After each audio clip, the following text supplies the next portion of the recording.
Hi friends, it's me with a manky eye, hence the glasses. But that's not what we're here to talk about today. We're all about cheesecake.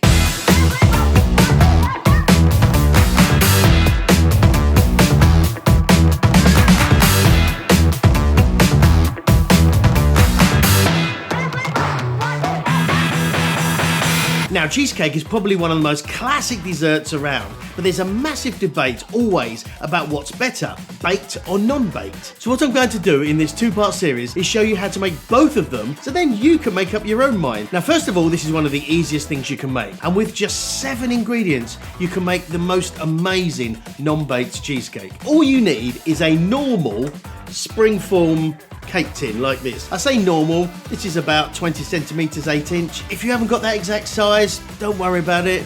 Obviously don't get one that's this big or one that's this big, but something around this size is gonna do you. I always want to push the idea of not getting hung up on exact amounts of ingredients and exact sizes and things. It's approximate. Near enough is good enough. But with baking, that kind of goes out the window a little bit because it is exact quantities and proportions. But with this, because we're not baking it and it's more of a flavour taste thing, we've got a lot more flexibility in what we can do. You're also going to need some form of mixer. Now I've got a stand mixer here, perfectly fine. You can use a handheld whisker or even one of these. Perfectly fine, just obviously it's going to take a little bit longer than if you've got an electric mixer. And that's essentially the equipment. Now for the ingredients, you're going to need some digestive biscuits, some butter, some sugar, some cream cheese, obviously, some double cream, vanilla extract, and some lemon juice. And don't forget a cheeky pinch of salt. That's it, nothing else, nothing fancy. I've stripped back the ingredients to the absolute essentials you need to make a gorgeously creamy, mousse-like non-baked cheesecake. Now firstly, the base. As I said, you need some digestive biscuits and some butter. For this size tin, I'm using half a packet of biscuits, about 200 grams, and for the butter, probably about 100 grams. It's not an exact science, it's just enough to combine together. Basically, you need to smash up the biscuits in a bag with a rolling pin or in a food processor, whatever is easier for you, just so you get that kind of crumbly, almost like sand consistency. Melt your butter in a pan and then combine the two together. Once you've combined the biscuits and butter together, make sure you completely butter the tin on the bottom and around the sides to prevent anything sticking later on. This is easily done just taking the butter and rubbing it around. Make sure it's all completely covered. Place your biscuit and butter mix into the cake tin and push it around to the edges so you've got a nice flat even surface. Then what you can do with a glass or cup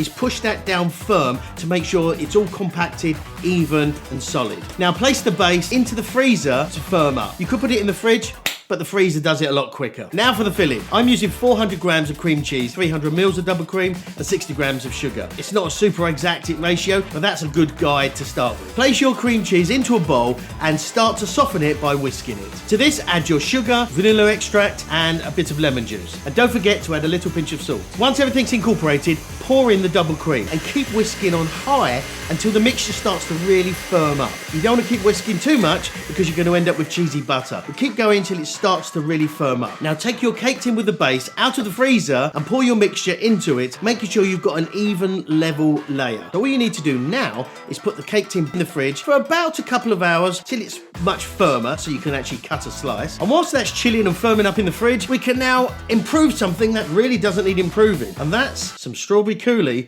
to put over the top. It may sound a bit pretentious and over the top, but I guarantee the sharpness of the strawberries will cut through the richness of the cheesecake and it will be amazing. Trust me, this takes it to the next level. Take some strawberries, cut the tops off and cut them in half. Place them in a saucepan, add some sugar, put the heat on low and keep stirring them. This will basically macerate them and get the juices flowing from the strawberries, and as the heat comes up, the whole thing will start to come together. Keep stirring, and then once you've got a lot of liquid, turn the heat up and simmer this for about 5 to 10 minutes until it starts to thicken and you've got this lovely syrupy sauce. At this point, take about a third of the mixture, place it in a blender and liquidize it so you've got a thick, smooth sauce, and then add that back to the pan. Now if you don't have a liquidizer, you can just get a sieve, take about a third of the mixture into the sieve and then push it through with the back of the spoon. That will kind of get you close enough, but don't worry if you can't do any of that. What you're making in the pan is absolutely gorgeous anyway. Let it cool whilst the cheesecake is firming in the fridge. After a couple of hours, or when the cheesecake is firm to touch, get it out of the fridge and then carefully unlock the cake tin and remove the top. Carefully slide the cheesecake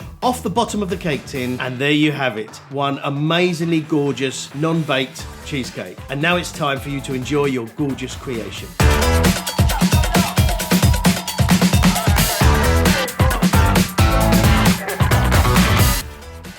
Oh my God, this is so good. Excuse me, this is amazing. Seriously, the cheesecake is so creamy. The strawberry just cuts through. I really wish you could taste this. Hang on. You can! You can try it yourself. It's so easy. Let me know in the comments how you get on. And if you want to start enjoying cooking for the fun experience it is without all the stress and bullshit and see part 2 of this series where we're going to make a baked cheesecake, make sure you smash that subscribe button and share the video to everyone and their cat. And click on the link in the description to get your free ebook of 5 home kitchen essentials, all you need in your kitchen. And for now guys, I'll say thanks for watching, enjoy the cheesecake and see you next time. Bye bye.